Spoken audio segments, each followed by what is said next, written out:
بسم اللہ الرحمن الرحیم۔ السلام علیکم ورحمۃ اللہ وبرکاتہ۔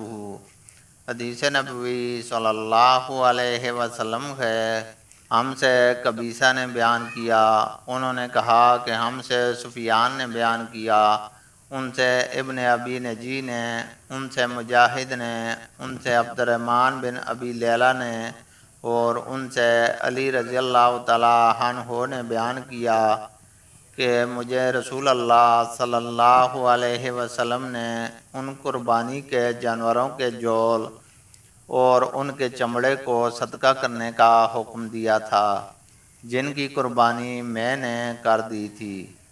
اللہ تعالیٰ سے دعا ہے کہ وہ ہمیں قرآن اور حدیث کو سننے، سمجھنے اور اس پر عمل کرنے کی توفیق عطا فرمائے، آمین۔